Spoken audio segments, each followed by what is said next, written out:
In 2021, the Idaho State Historical Society is celebrating 140 years of service to Idahoans as the trusted source in protecting Idaho's historical places and artifacts and sharing its stories. As a part of the commemoration, the Old Idaho Penitentiary is committed to bringing you 140 unique stories about the people who worked, lived, and served time at the site through this podcast and the events and programs scheduled throughout the year. The Capturing 140 storytelling program offers a unique glimpse at lives filled with hope and despair and the enduring triumphs and tragedies at Idaho's only penitentiary from 1872 to 1973. Stay tuned. This is a true crime podcast. It contains adult themes and content and may not be suitable for all listeners. Listener discretion is advised. He said, "You know what this is?" I said, "Yeah, it's a razor blade." He said, "I got you at my mercy, don't you?" And here, they were guards and I was a convict. And that's the way it was. You knew where you were. He says, "I wish you would just learn to behave like ladies." And he said, "If you draw any blood, I'll kill every man in there." So the man dropped the knife and turned to the other men that were with him that he had set loose out of the various cells and said, "Well, he means it. He'll kill us if we don't give up." So they gave up. You do your own number, you do your own time. If you hear something, you keep it within yourself. If you see something, you're blind to it. I don't care if it's a killing or whatever. You just don't see it. Welcome, ladies and gentlemen, to another episode of Behind Gray Walls, a podcast about the old Idaho State Penitentiary and the men and women who were incarcerated here. My name is Anthony, and I'm speaking to Skye down in Texas. Howdy, Skye. Howdy, y'all. How you doing? How they would say it out here. Good. I'm good. How are you? Not too bad. Do you hear a lot of howdies up there? Down there? I hear a lot more y'alls. And I originally started, a long time ago, I kind of started saying it, ironically, oh, how silly is that? And then I got down here and I was like, listen, it's an incredibly economic word, so I am all for the y'all. All right. That's the word of the week, y'all. All right, y'all. Let's do it. All right. Well, I've got a pretty fun one today, so... Okay, let's hear it. Let's jump right in. So I have Frank K. Barnes, number 6, and my sources... Whoa. Yeah, right? Oh, my gosh. The Idaho Statesman, Chronicling America, from Library of Congress, newspapers.com, Ancestry.com, the research of Kathy Dinehart Hill, who wrote the book Hanged, which you can come purchase in our gift shop, an Idaho State Historical Society reference series article on early Lemhi County, westernmininghistory.com article about Leesburg, Idaho, reports of cases argued and determined in the Supreme Court of Territory of Idaho, Volume 2, by Saul Hasbrook, published in 1903, and a Wikipedia article on Sandon, British Columbia, and the reference I found on that page about ghost towns of British Columbia from Ghost Town Pics with an xpix.com, and that's all about Sandon, British Columbia. So that'll come at the very end of the episode. So, as you have all heard from our director, Janet Gallimore, on previous episodes, 2021 marks the 140-year anniversary of the founding of the Idaho State Historical Society. Of course, we were just a territory during that founding. But, since that date, since 1881, we've been dedicated to serving Idahoans and protecting Idaho's historical places, artifacts, and stories. And today, I am bringing you a unique Idaho story from a crime that occurred 140 years ago. 1881. So I'll be covering 2 men, but only one who made it to the Idaho Penitentiary. And that's number 6, Frank K. Barnes. So I stumbled across this story on accident while digging through some newspapers, and it led to this fascinating story of murder, execution, and an amazing connection to Queen Victoria.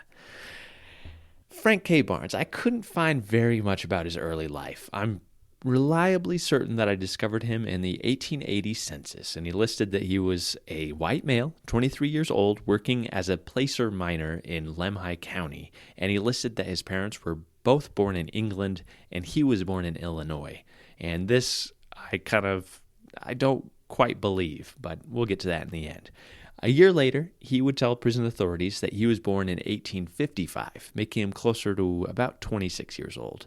And you'll see why I'm certain that this was his census record in just a moment. So Lemhi County is in eastern central Idaho on the edge of the Frank Church Wilderness in Montana, where the town Salmon is, which we discussed in the Ward and Snook episodes. And in the Fedora Crawford Oh, yeah, definitely. episode as Fedora well. Crawford's, yeah. And it's the grounds of the Lemhi Shoshone and the area where Lewis and Clark crossed and met Sacagawea. And there are several old mining ghost towns that in the 1880s, there were these bustling mining communities, and Frank was most likely at either Gilmore, which had silver and lead, or Leesburg.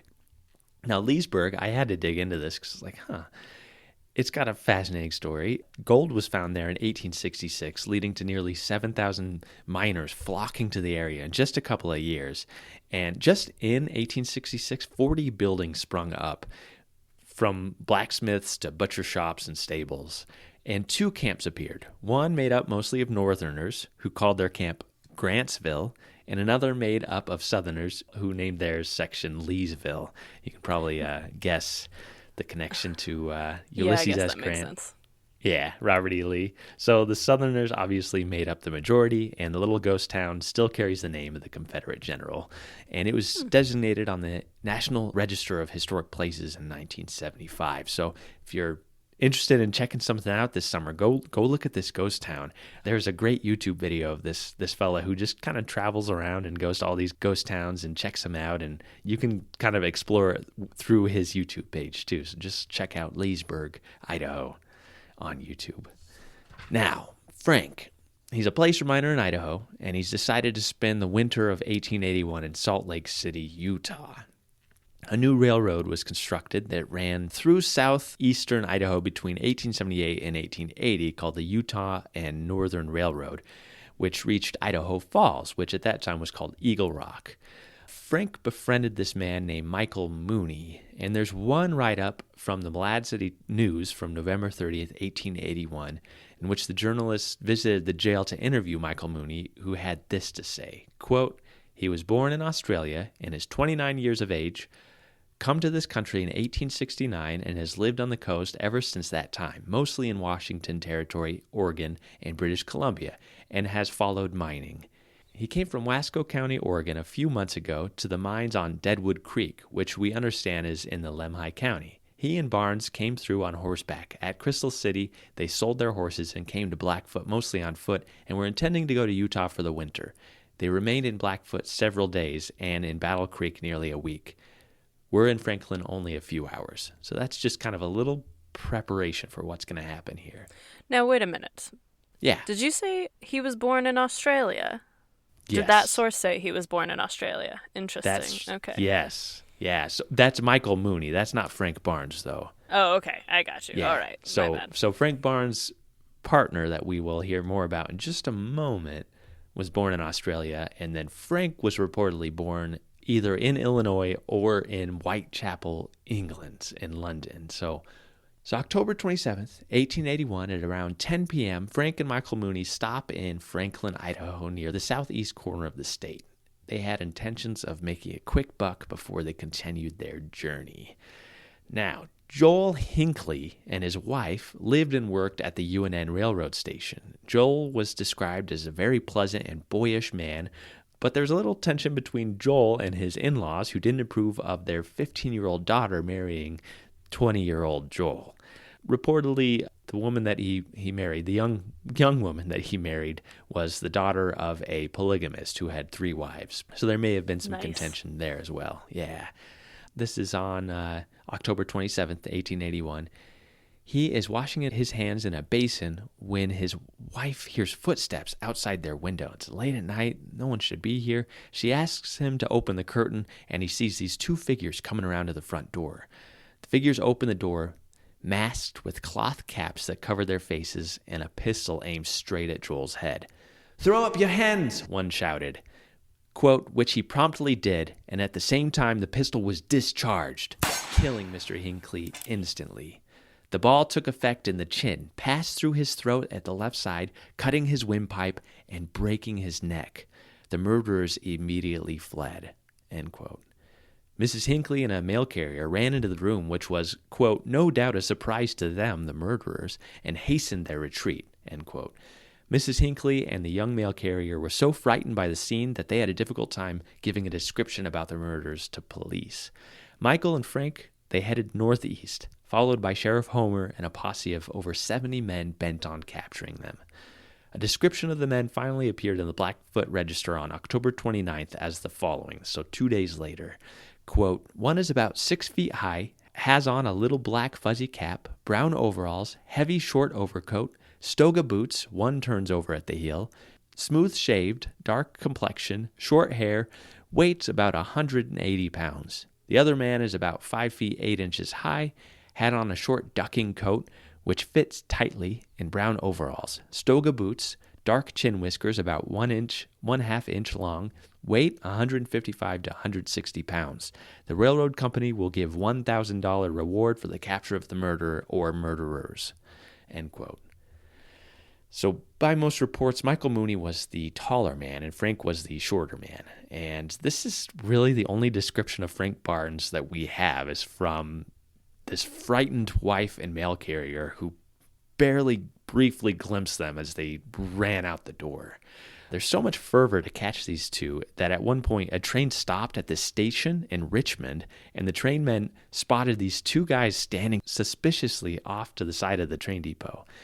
They pulled their pistols out and shouted for these two to throw up their hands, but instead the two men actually pulled out their pistols and started firing at the train, and this little shootout stopped after about 8 shots were fired, and it was discovered that the two men were actually sent there to act as lookouts for the killers and thought that they were being held up by the killers on the train.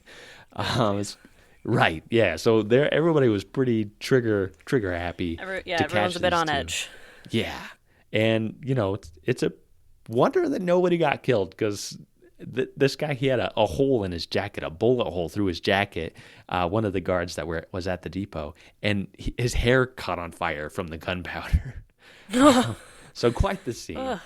I also found a bunch of different reports of different, what they called tramps, who matched the description of these two being arrested all over the Northwest and questioned and lodged in jail and then released. Now, let me just ask this real quick. I noticed when you did sort of your reenactment, it seemed as if you put an accent on with the voice that we heard. Was that something that the wife noticed? Or no, it's not. Okay. Because that would have been, I would imagine, if she had noticed that, to say he had an accent of some kind, that's actually going to narrow that search a lot. So, but that was just something that because you sort of knew who did it, you just sort of added that in. Exactly. Which is fine. I love a good Australian accent, mate. So, after traveling a couple of days, they head northeast through Gentile Valley, and they pass Soda Springs and decide they need to stop for food. And they spot this ranch situated on the old Fort Hall Road where they stop. And Michael remained about 300 yards from the ranch while Frank approached and asked for something to eat. And the ranchman, his name was Clark Sagers, he actually gave what I believe was Frank. Some reports said it was Frank.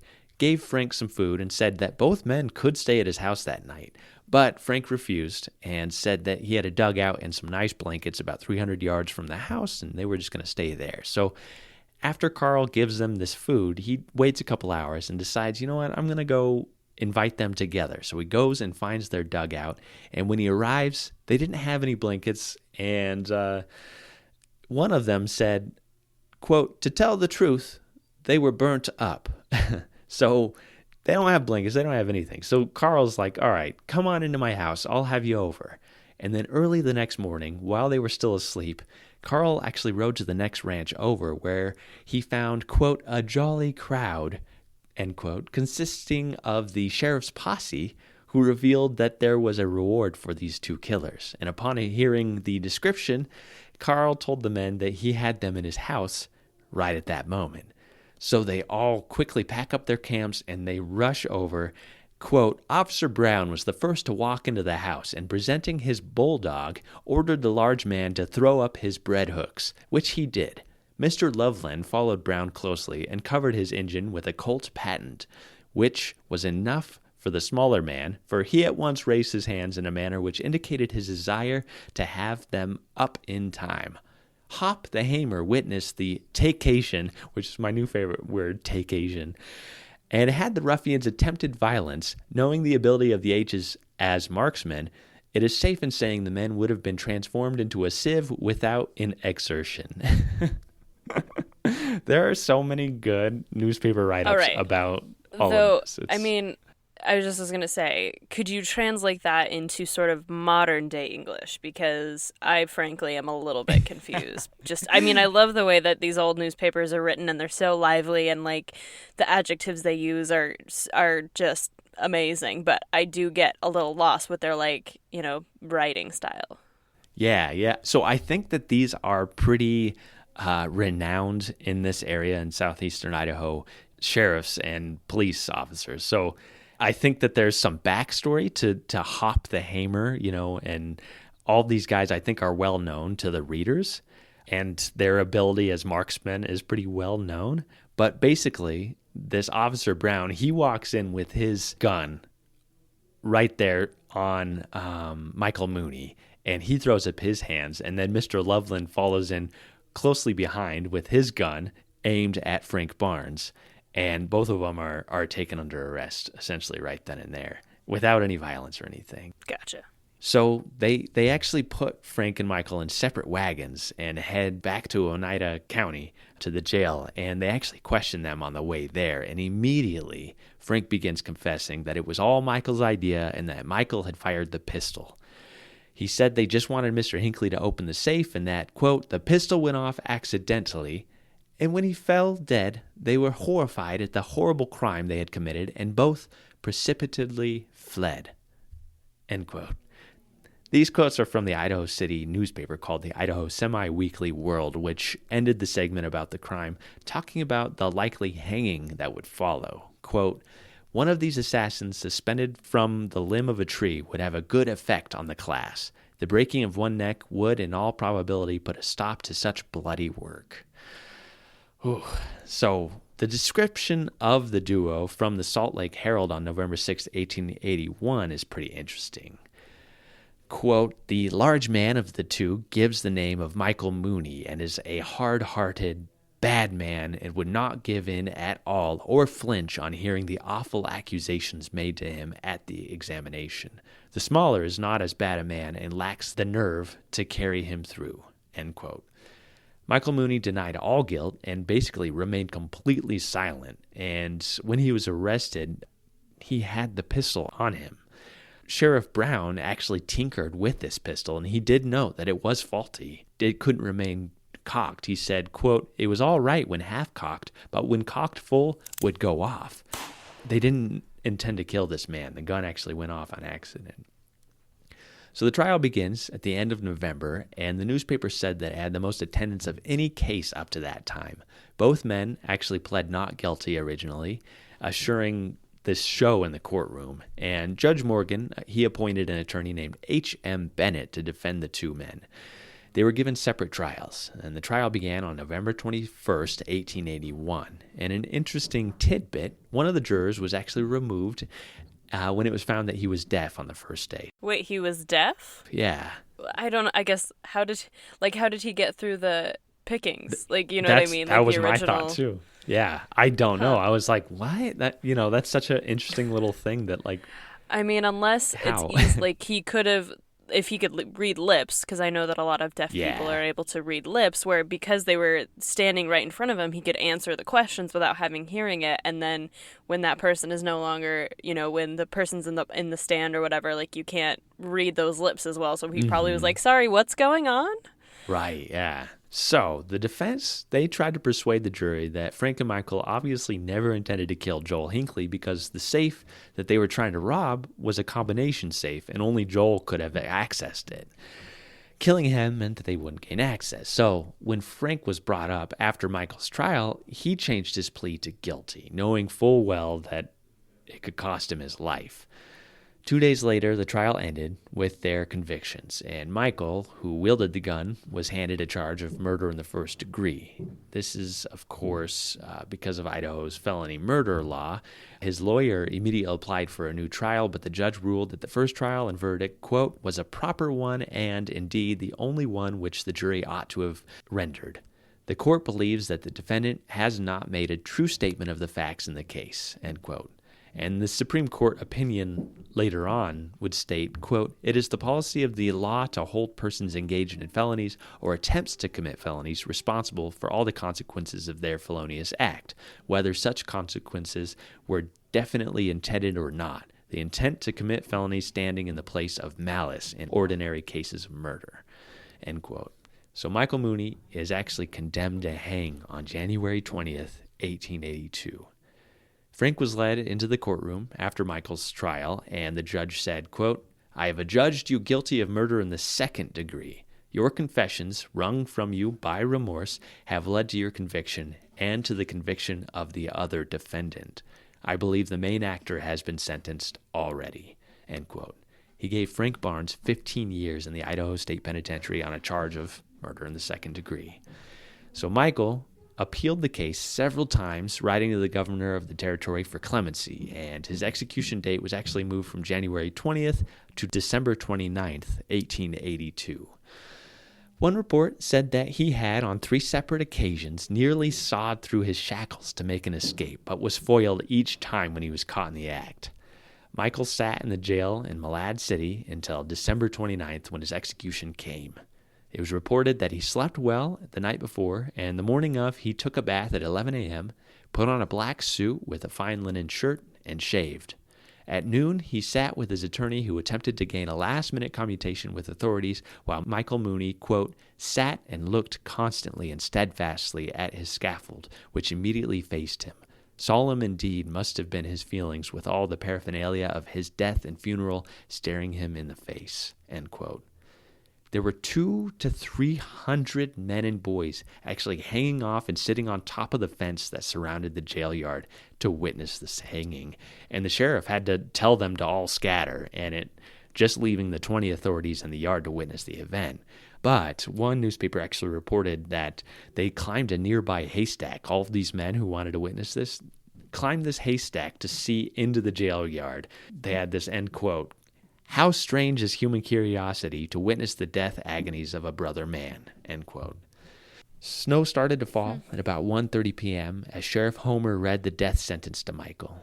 He asked him if he would have anything to say on the scaffold, and Michael said, quote, nothing. It would not do anyone any good. At 1:50 p.m., Michael was led to the scaffold, showing little weakness, and he said to the sheriff, Homer, God damn you, don't get excited over this thing. Do it right.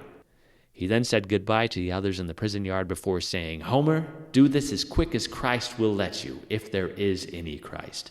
I don't care any more for dying than I would for going to a dance. He was tied up, and a hood was placed over his face.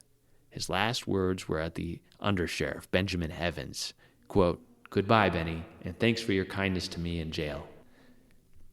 At 1:58 p.m., the trap was drawn, and Michael Mooney's body, quote, swung between the heavens and the earth. A few short movements of the body was all, and in 10 minutes he was pronounced dead by the attending physician and lowered into his coffin. Huh. Wow. And it's unclear where Michael was buried, but local lore in Malad says he was taken to 2 Mile Canyon, which is 2 miles south and east of Malad. Now, let me ask this. I mean, I think I know the answer, but now we do not, in terms of the penitentiary, he is not listed amongst the executions that happened sort of in terms of the Idaho State Penitentiary. Now, why is that? Because he clearly was executed in the state of Idaho by sort of the same authorities that would have had jurisdiction over the penitentiary. Yeah, so 1900, they actually designate that all hangings taken place at the penitentiary. And so we only have the 9, starting with Ed Rice and ending with Raymond Snowden, that were here because law dictated that all executions occur here. Prior to that, they were all done on the county level, and Tom Biago was the 10th. He was the very first one that was here at the institution But that was just because he was incarcerated here, and this is where they decided to host that execution. So then I guess the other question is, why was Mooney being kept at the Malad City Jail rather than at the penitentiary? The executions took place at the county level instead of the state, I got you. like territorial level. Yeah, they basically kept him there in that jail, and they actually, some descriptions said that he was never allowed outside of his cell, and he just remained shackled, and when they saw him, he was just like a withered man and just so pale and pasty because he wasn't allowed outside or anything like that. Yeah, it wasn't until 1900 that it was part of, Idaho law that all executions be done at the state level and not on the county level. So now back to Frank. This is kind of a twofer episode here. He's taken to the penitentiary by U.S. Marshal Robbins, and he arrived on December 12th, 1881, with the sentence of 15 years for the murder in the second degree. His prison file only consists of 3 sheets of paper concerning his release from the institution. So the closest thing to a Bertillon was the newspaper description from above that, quote, the other man is about 5 feet 8 inches high, and had on a short ducking coat which fits tightly, and a brown overalls, toga boots, dark chin whiskers about 1/2 inch long, and weighs between 155 and 160 pounds. And I looked up stoga boots. That's kind of like a cowboy boot. So I only know about his incarceration from an article from the Wood River Times in Haley, Idaho from June 24th, 1891, after his release, titled The Queen and the Convict. And it reveals that his nickname was actually Frenchie, which was a common nickname for foreigners in the institution in the early days. It states, quote, for a number of years, Frenchie was cook in the prison, and to be solid with the cook was more to a hungry con in those territorial days than a pull with an officer. In justice to both Frenchie and France, it may be well to say that our hero was no Frenchman, but a Cockney of the most pronounced type, having been born and raised in Whitechapel, London, a locality since made famous by Jack the Ripper's numerous and successful surgical operations. Oy. Yeah. Ugh. It's like this. That's not. I'm sure Whitechapel wants to be known for more than that. Ugh. Right. So. Yeah, and Jack the Ripper was like 1888, so just a couple years prior to this. So it Which was is so pretty crazy to think, though, because Jack the Ripper seems so long ago and like so far removed that like we never figured it out, and like forensic science wasn't a thing, and like we just never caught him because of all these reasons. And then it's crazy to be talking about something that's happening just a few years later that seems, because we know the site and because like, we have these records of who these people were, that it's like finding out that like Anne Frank and there's like another really famous person who's still alive were like born in the same age, and it like blows your mind. Or like those like time where like Cleopatra was actually born closer to the invention of the iPhone than to the building of the pyramids. Like these concepts of time and the way that these myths exist in our heads are like, it's so, that's so interesting. Sorry. Okay. Oh, no, I'm with you. Absolutely. Got to spend a semester in London and, take a Jack the Ripper tour, which was frightening and fascinating. So, 1887, that is the golden jubilee of Queen Victoria. So it's her 50-year anniversary of her accession to the throne, which was on June 20th, 1837. And this day was marked with celebrations across the British Empire for the Queen, and gifts arrived to celebrate her from across the world. And I found a bunch of different articles with differing views on the Queen.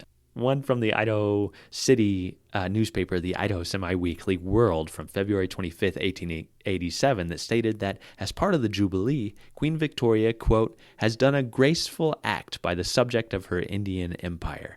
Recently, 75,000 prisoners confined in the jails of India were liberated. In addition, all persons imprisoned for debt were liberated, the government assuming the obligation of the debtors. It's like, what? I've never heard of this. That's fascinating. And, I can imagine if Frank got word of this, if this news reached him, maybe he would be like, I'm a British subject. In one article in the Idaho Statesman, March 1887, it notes that, quote, Queen Victoria has declined to accept a Jubilee cheese made from the milk of 5,800 Canadian cows. There's no other explanation. I couldn't find any follow-up to this story. But those poor Canadians were probably like, this is going to be such a good gift. And she was like, ooh, hard pass. Thank you so much. What a bummer. Yeah. Maybe she was gassy with cheese. I don't know.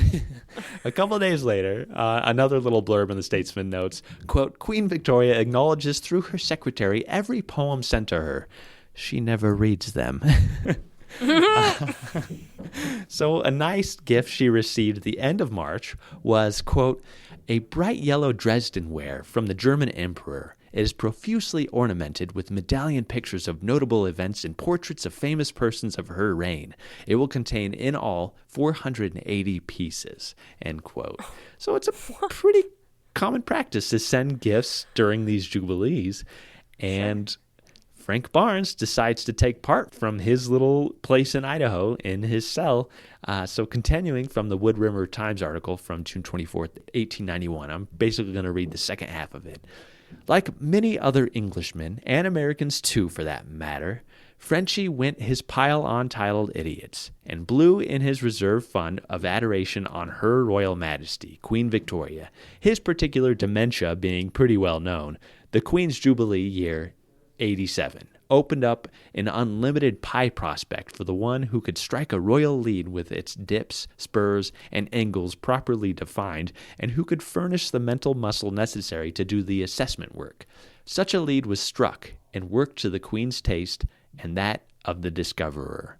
In due season, the claim, Frank Barnes, turned out a riding whip made of horsehair, colored red, white, and blue with the initials VR worked into the handle and surmounted by a crown. This production was boxed up and shipped to Her Royal Majesty, Queen Victoria, Osborne Castle, Isle of Wight, GB, where her royal giblets was then residing. Accompanying this horse and man persuader was a letter entreating the royal dame to, quote, graciously accept this tribute from a loyal subject who, though a wanderer amongst cutthroats and savages in the wilds of Idaho, was still true to his queen and country, end quote.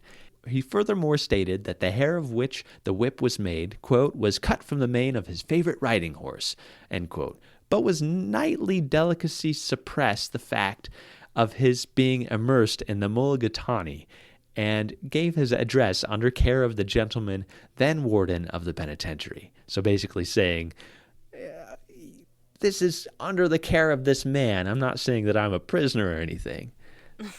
Continuing on, in due time, an answer was received from Sir Henry Ponsonby, Her Majesty's private secretary, with the royal coat of arms emblazoned on paper and envelope.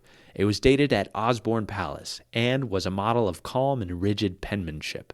Sir Henry stated that by command of Her Gracious Majesty, he begged to acknowledge receipt of the very handsome whip sent by her loyal subject in Idaho, that his gracious mistress was pleased with it, and that it would be placed with the other public contributions, and that he had the honor to remain, etc. That was all, and it was enough, too, for many other loyal subjects who pay more dearly for their whistle than Frenchy. So the pay streak petered out after yielding a handsome dividend, and everyone was satisfied, but none more so than Frenchy, who declared that his royal letter was sufficient warrant for his assuming the title Whipmaker to Her Majesty. And that is the end of this newspaper article. And this is actually the very first thing I found. It was this, I was like, who is this Frenchy? And then I uncovered this whole story about this execution and everything else. Frank sends this whip to Queen Victoria and receives this response after the release. He had actually filed a petition for pardon 2 years after the Jubilee on June 5th, 1889, and on June 15th he was given a hearing, and the governor, George Shoup, he denied the request of the pardon based on the advice of the prosecuting attorney, who thought Frank's sentence was exceedingly light. The warden, however, saw that Frank he wasn't a danger to society, he lacked any write-ups or infractions, and he actually approved Frank's release a year later, and he was released September 12th, 1890. The letter from Henry Ponsonby arrived after his release, and so the warden somehow tracked Frank down and gave him the letter and the news. And you can only imagine, like, how this miner who's been in prison for about 10 years running around saying, everybody, I'm the whipmaker to Her Majesty. I can just imagine. That's probably how he opened up every story. Just like, well, you don't know who you're talking that, about. or like that, or everyone in the prison was like, "Oh my, shut up about being the okay." Yes, yeah, I've heard. Yes, no, I know. Like I get it, Mr. Whitmaker. I get it, yeah.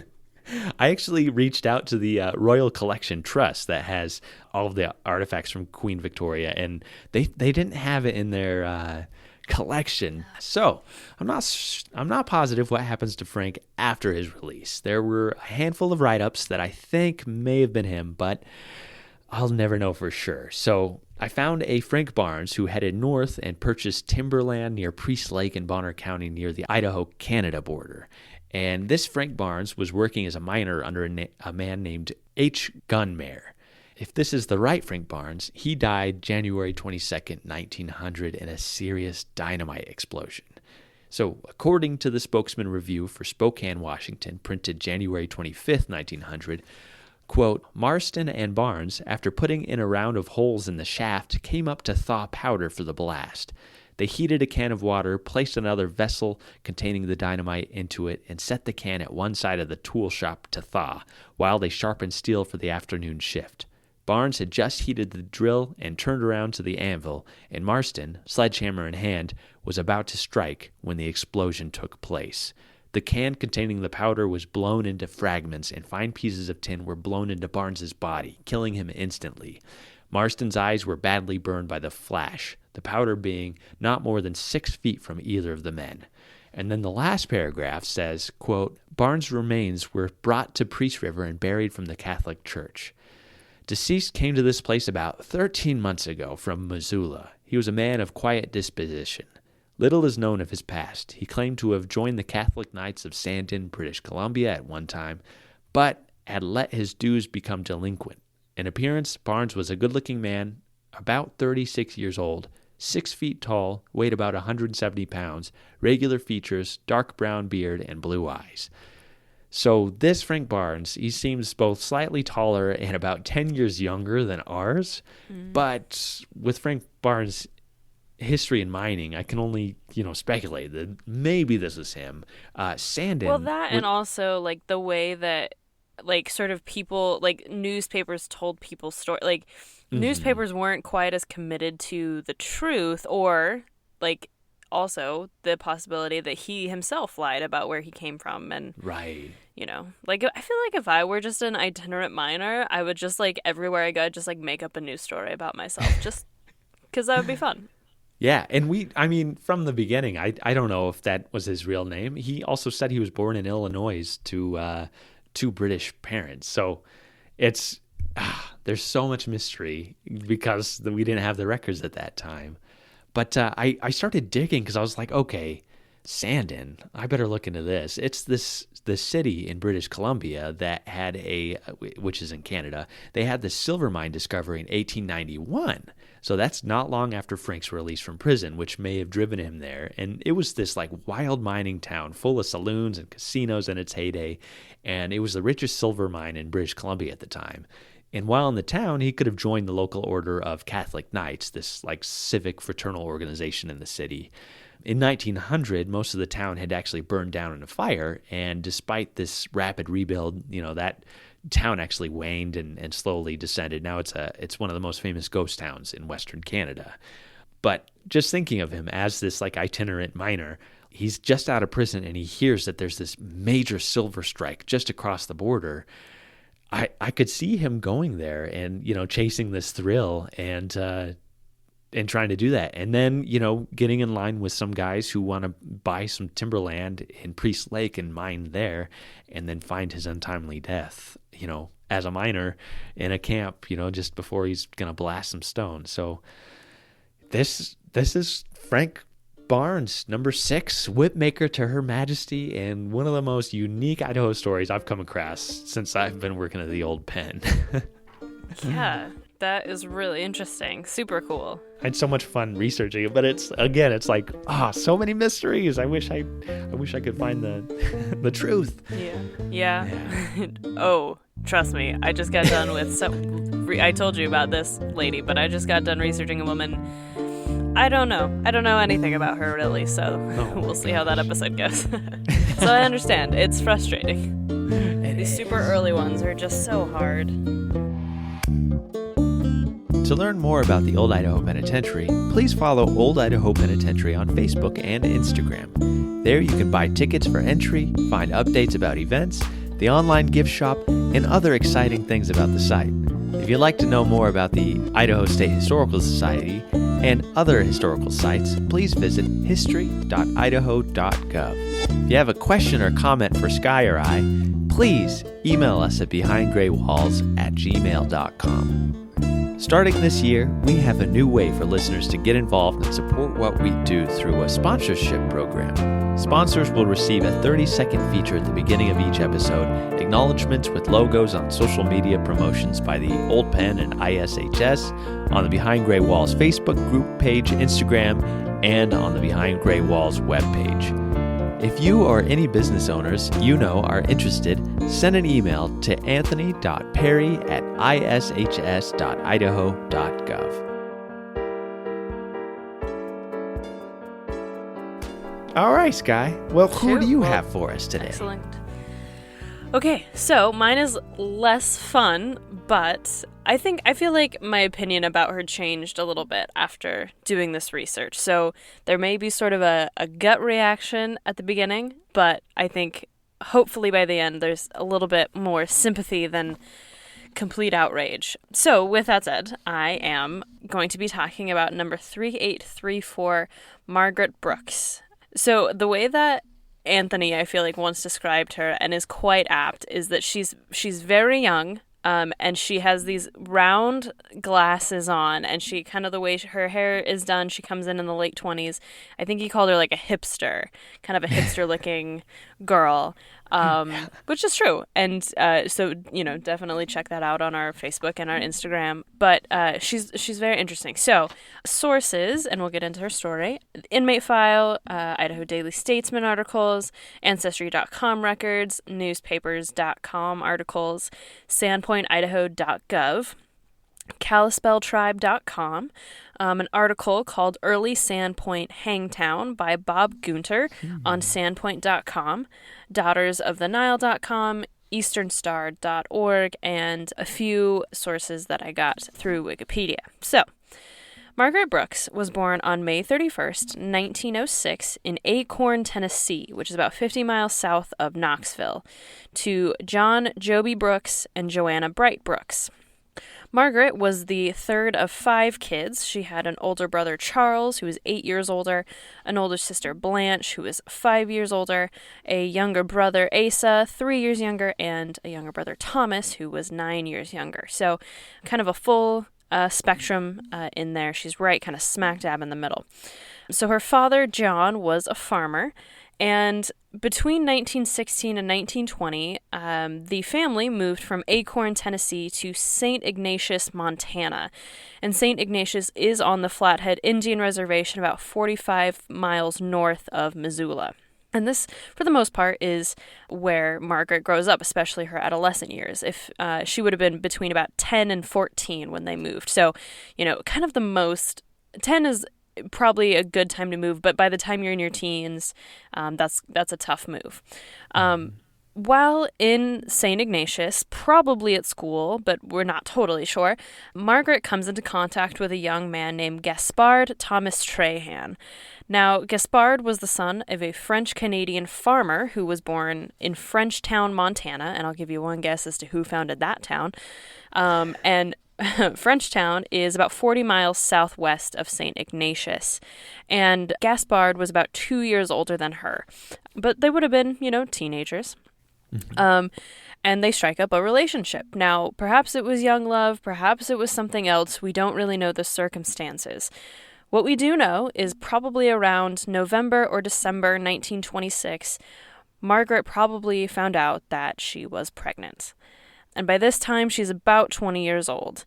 So, rural society, which definitely is St. Ignatius, Montana, probably would not have taken too well to an unmarried young woman having a baby. And so she moved out to Spokane to live with her sister Blanche and her brother-in-law, Clyde Fitz, sort of while she was pregnant and to have the baby. And unfortunately, this is a pretty common practice to sort of protect her reputation, to protect her family's reputation. This even continued into modern day. I have a friend who he found out in his teenage years that his mother had gotten pregnant out of marriage and came from a very conservative family and was actually forced to have the baby elsewhere and come back and sort of pretend like nothing had ever happened. So this is a pretty common practice. Mm-hmm. So on August 11th, 1927, Margaret gives birth to a baby boy. Now, according to a newspaper article from the Spokesman Review, which is from Spokane, on September 21st, 1927, Margaret first gave her real name, when checking into the Sacred Heart Hospital, but later tried to give a different name. So there's sort of some confusion as to her identity for like a little bit, but because she checked in under Margaret Brooks, the hospital was like, but it says here your name is Margaret Brooks. Like, why are you telling us it's your other name? And so because she checked in under that first name, the attending physician who took care of her knew her as Margaret Brooks rather than as sort of this fake name that she tried to give. I could not find the birth records of Margaret and her son. I don't know if it's because she tried to change her name or if that just isn't available to me and what I'm able to access.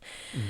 So 2 weeks later, her son's about 2 weeks old. Margaret decides it's time to head home, and she buys a ticket for Sandpoint, Idaho to start the journey. So we're going to pause here, build the tension a little bit. So let's talk about Sandpoint a little bit. I didn't know about Sandpoint, so this was a really interesting dive for me. So prior to European settlement, Sandpoint was part of the home of the Kalispel Native peoples. Kalispel land stretched from Lake Pend Oreille in North Idaho to the area of Paradise, Montana, and then northwest across northeastern Washington to the mouth of the Salmon River in modern-day British Columbia, Canada. And of course, the tribes themselves would not have seen the area as, those names, but that's sort of present day. Eventually, the Northwest Company fur trader David Thompson was one of the first white settlers in the area to establish a relationship with tribes, and he established fur trading in the area in 1909. The Northern Pacific Railroad surveyors established a railroad in 1880, and so that started to sort of attract permanent settlers, but the communities were really small. There would have been a little bit of mining around, and then the railroad's going to bring in lots of, he established a fur trading, post in the area, Thompson did, but there probably would have been some fur trading kind of about as well. So a tiny community named Pend Oreille popped up on the east side of Sand Creek, which is just opposite of sort of the current Sandpoint city, I guess. And so this is around 1880, and a general store was established by a man named Robert Weeks. And so the population begins to grow with this general store, with this tiny community of Pend Oreille. And then in 1882, the Northern Pacific Railroad built a track between Montana and Pend Oreille. And so over the next decade, as things got bigger and sort of started to spill over, the settlement was renamed Sandpoint. In 1892, the Great Northern Railroad arrived in what is now Bonner County, or where Sandpoint is. And there were two railroad agents, L.D. Farman and his wife Ellen, and they helped found Sandpoint City in 1896. And so we get a lot of European settlers coming, and then the Chinese start to settle in the area because of their role in railroad construction as the railroads are moving west. Forest and mining in the area helped attract settlers, so timber became a main industry in Sandpoint and Kootenai, and then farming, again, was also a major industry as they cleared timber off of that forest land. The village of Sandpoint was incorporated on February 7th, 1901 by the Kootenai County Board of Commissioners. And the reason it was the Kootenai County is because what is now Bonner County and Boundary counties were all part of Kootenai at one time. We talked about sort of that confusion in last week's episode, actually. So we know how those counties kind of got made. So then, 6 years later, on January 15th, 1907, the village of Sandpoint became the city of Sandpoint. And then in February 1907, so just a month later, the portion of Kootenai County that had Sandpoint in it became Bonner County. So within a month of becoming a city, they are now part of this new county as well. Now, I found a really interesting article on sandpoint.com that gives sort of an idea of the town in the early years. a once Sandpoint mayor named Fred B. Reed stated in an interview from 1964, quote, "I was through here with the Northern Pacific Construction Gang in 1880, and Sandpoint was the toughest place in the United States," end quote. In this same article, there's kind of all these stories about how sort of like rough and tumble Sandpoint really was, the toughest place in the United States, which Sandpoint just seems real, I don't know, not blasé, but like I just don't hear about Sandpoint much anymore, and especially not as this reputation of like this tough place. So there's a story that in 1906, a worker was digging a ditch for a water main and found 4 skeletons. All these skeletons were originally believed to be bodies of natives because the area had once been known as an Indian burial ground. But it was eventually learned that the bodies were buried there as a result of bloodshed during the construction of the Northern Pacific Railroad. Each of the skeletons were found inside a coffin, and then one of the bodies, they found red hair in the coffin, and so they knew it couldn't have been native. So it turns out, because of this construction of the railroad, so it turns out that one body was a man who went into a local saloon and died suddenly of an illness. Weird. 2 bodies were lovers who quarreled, and the woman shot the man and then killed herself, but with an overdose of whiskey and morphine. And then the last man was shot through the heart during a gambling argument. So Sandpoint was a bit of the Wild West in the 1880s, which I really did not know. So, Sandpoint kind of builds a little bit. It gets a lot of attention in the 1980s and 1990s when Sandpoint and nearby northern Idaho areas got some bad publicity because white supremacy neo-Nazi groups, especially the Aryan Nation, set up headquarters in the area. And unfortunately, it's kind of what it's known for today, though the citizens of Bonner County and Sandpoint really try to work against this, because some Sandpoint residents formed the Bonner County Human Rights Task Force in opposition to the Aryan Nations. And the Aryan Nations actually tried to file a lawsuit against the BCHRTF in 2001, and the Aryan Nations lost. And so this loss bankrupted the organization, and they were forced to disband. So again, the Sandpoint residents were not having it, and so we're able to sort of force those groups a bit more underground. And so on December 2011, Sandpoint became the first city in Idaho to pass an ordinance prohibiting discrimination in housing, employment, and public accommodations based on sexual orientation or gender identity, which I didn't know. Yeah, I didn't know that. And then Sandpoint is also home to Idaho's largest ski resort called the Schweitzer Mountain Resort. So the resort is actually on the shores of Lake Pend Oreille, and it's surrounded by 3 mountain ranges: Selkirk, Cabinet, and Bitterroot. So if you like to ski, head on up there. I don't ski, and because we live so far down south, most people in the Boise area don't ever talk about Schweitzer, but it seems like that might be a pretty fun place to go. And then in 2011, Sandpoint was named the most beautiful small town by Rand McNally and USA Today. So I got to give Sandpoint credit where it's due. I just didn't know anything about them. The population in 2010 was 7,365, and the 2018 estimate is 8,931. So it is still a pretty small town, despite having the ski resort there, and so, still pretty small, but seems pretty picturesque. So, that is Sandpoint. Let's get back to Margaret and why Margaret is in Sandpoint in the first place. So, on September 16th, 1927, she's on her way home to St. Ignatius on the train passing through Sandpoint. Now, witnesses see her board the train at a small station, and she's got a bundle wrapped in paper in her arms. When she gets off at the next station, she is no longer carrying that bundle. Soon after the train passes through the area, officials find the body of an infant on the tracks near Granite, Idaho, and that's about 20 miles outside of Sandpoint. But of course, the police don't know what's happened, and so the train continues moving, and Margaret arrives home in St. Ignatius. I'm not sure of the details, but soon after she checks into a local hospital, quote, suffering from a nervous breakdown, unquote. And so officials begin investigating the death of this baby. One woman says she saw a girl answering Margaret's description get on the train with a bundle, and the station master agreed that he also saw that, corroborated the story. And so soon, this is traced back to Margaret in St. Ignatius. So when officials ask her about the baby, she originally denies that the baby is hers. But they find the records from the hospital where the baby was born, and that's when she admits, yes, it was her baby, and that she had indeed thrown it from the window while the train was moving. Ugh. Originally, officials wondered if the baby had been poisoned before being thrown from the train, but the coroner determined the death was a result of being thrown from the train and exposure. So that's pretty brutal. Oh, so heartbreaking. Yeah, so this is sort of the point that I was like, I don't like her. She's this hipster girl who just, didn't want to deal with the consequences of her actions. Yeah. So she admits to it. The sheriff of Montana holds Margaret until she could be extradited to Idaho. Now, on September 21st, so that is about 5 days after she had passed through and the baby was found, authorities in Montana actually arrest Gaspard Trahan on a charge of transporting liquor. Now, this is 1927, so this is the middle of Prohibition. On Gaspard's person, they actually find correspondence from Margaret saying that he was the father of the baby.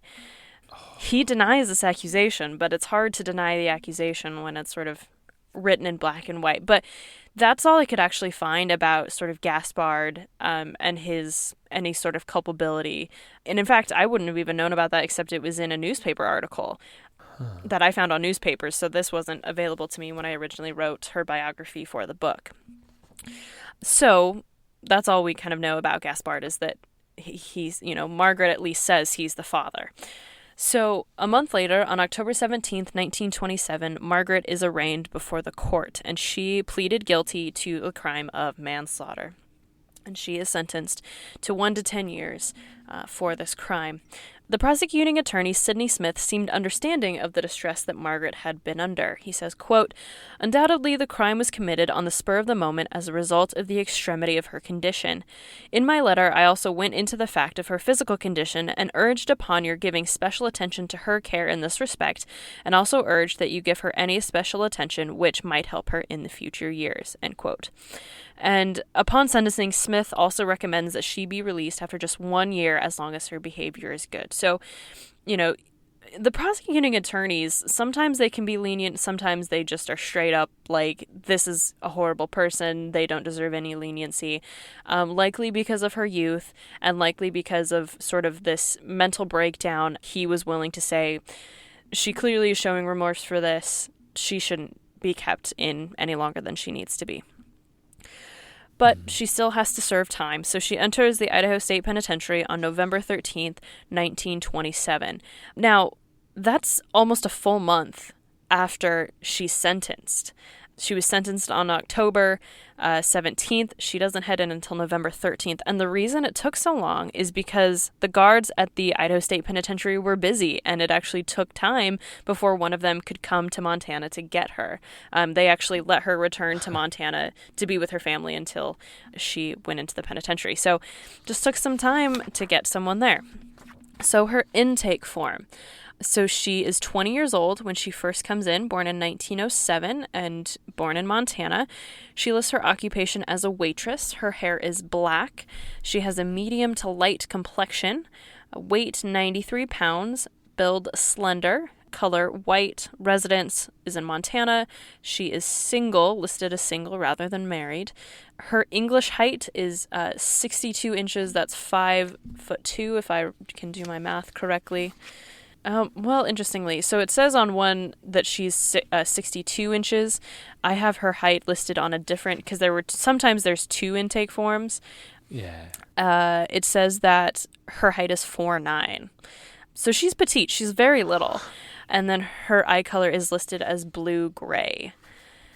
It does say, in terms of teeth, it says she has fair teeth and they're prominent. And then her chin, it says actually that she has a small cleft chin. So she apparently is still suffering from a very bad case of venereal disease or gonorrhea when she enters. There are only 2 other women in the penitentiary when she enters. One of them is Lida Southard. The other one is Mary Crumroy. This is actually a technicality because when she comes in, Mary Crumroy days before had set fire to the women's ward for a second time. And so this particular date, she's in St. Alphonsus. So if I recall correctly, she comes back for a couple more days and then she's sent to Blackfoot. So basically, when Margaret goes in, it's her and Lyda. Like, and all the furniture is still charred out in the yard. Yeah. Wow. So while she's in there, she's eventually joined by Jeanette Benoit in for manslaughter and Ella Muguerza, who's in for assault with a deadly weapon. So Margaret is incredibly well behaved while staying at the pen.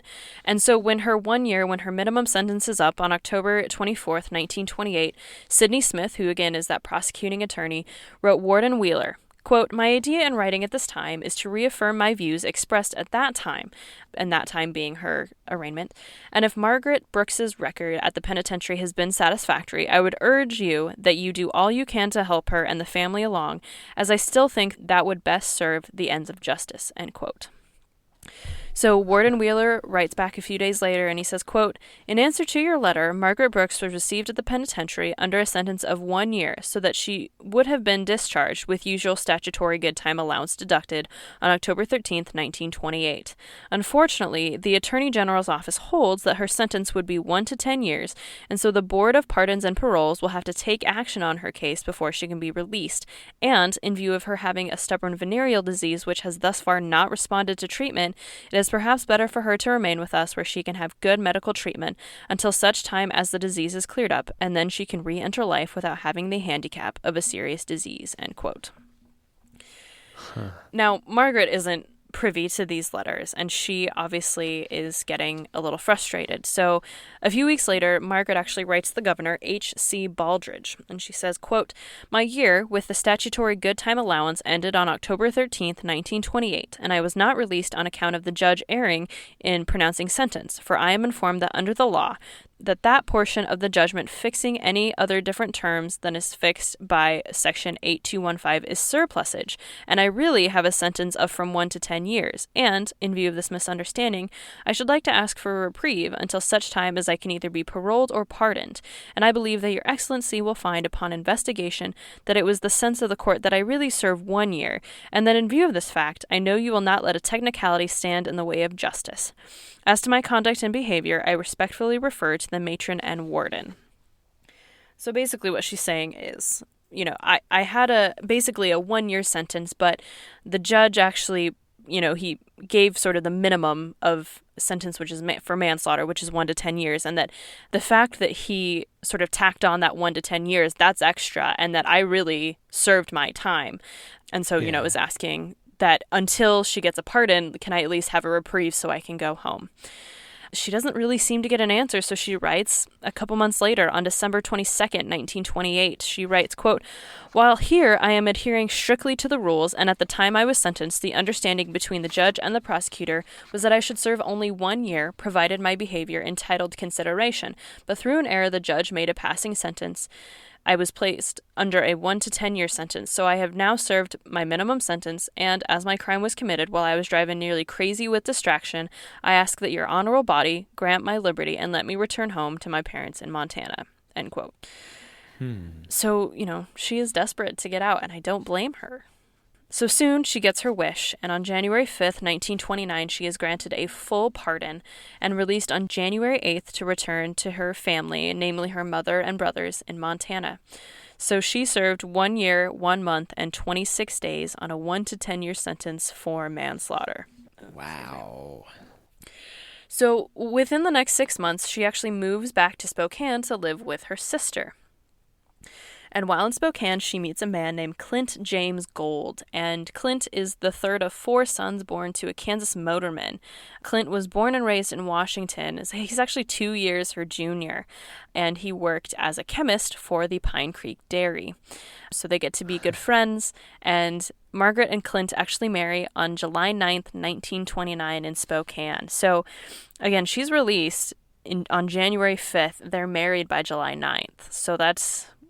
6 months. And she's still she's fled kind of her parents, and Oh, man. Just to, like, help their reputation, you think? Maybe that, or she is, at this point, she's 23 years old. And as a 23-year-old, you kind of don't want to live with your parents too much longer than you have to. Right.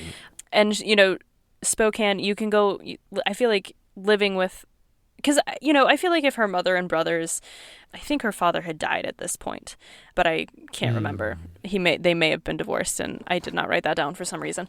I feel like if they weren't willing to have her come back, they would have just had her sister take her from the beginning. You know what I mean? Yeah. So I think it's more just like, I want to go be on my own, and this is the way I know how to do it. So I that seems more to me what happened more than like, well, we don't want you around because you're, ruining our family's reputation. Gotcha. Yeah. So interestingly, on the marriage certificate and the following censuses, Margaret actually claims that they were both born in the same year, but from the I think it's the birth record that I found of him, he is 2 years younger. So after their marriage, they actually honeymooned to St. Ignatius, Montana to visit her mother, according to the Missoulian, which is a newspaper from Missoula, Montana. I hope they also went somewhere else. I don't imagine like a honeymoon to your parents' place is like real romantic, but so again, I feel that is an indication that she seems to be on good terms with her family. Mm-hmm. And after their honeymoon, to hopefully somewhere besides Montana, they actually settle in Spokane, and the two of them remain there for the rest of their lives. And as far as I could tell, they did not have any children together, but Margaret really becomes a pillar of the community, and she gets involved in several local organizations. One of them is the Daughters of the Nile, which is a Seattle-based international fraternal organization for women 18 years or older who are related by birth or marriage to a Shriner, a Mason, or another daughter of the Nile. So again, just a way for women to get involved. And the Daughters of the Nile, they did and do charitable work for all 22 Shriners hospitals throughout the U.S., Canada, and Mexico.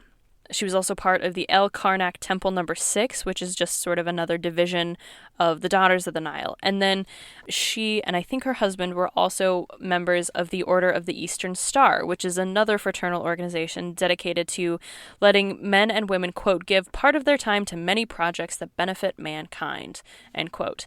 And it was organized by a former Master Mason who wanted to give women the opportunity to participate in, quote, benefits of knowledge and self-improvement that Freemasonry made available to men, end quote.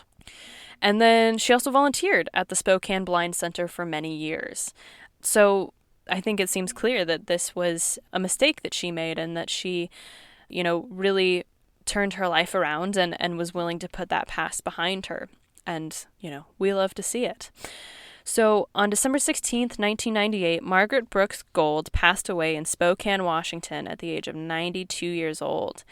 Clint died less than a year later on September 12th, 1999, and they are actually buried together in Spokane Memorial Gardens.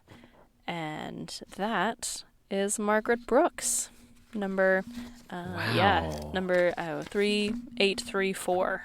Excellent work, Skye. I felt the same way when I knew her crime. I was like, oh, she's just didn't want to deal with this new child, and took a life because of that. And it's like everything here, it's way more complicated than that. Yeah. And I mean, and too, like, you have to wonder like what options were truly available to her in terms of childcare and I hate to say this but even abortion access, I'm sure, would have been a concern of hers, and very little would have been available to her, I think. And so you're 20 years old, you are clearly you're not in any sort of committed relationship.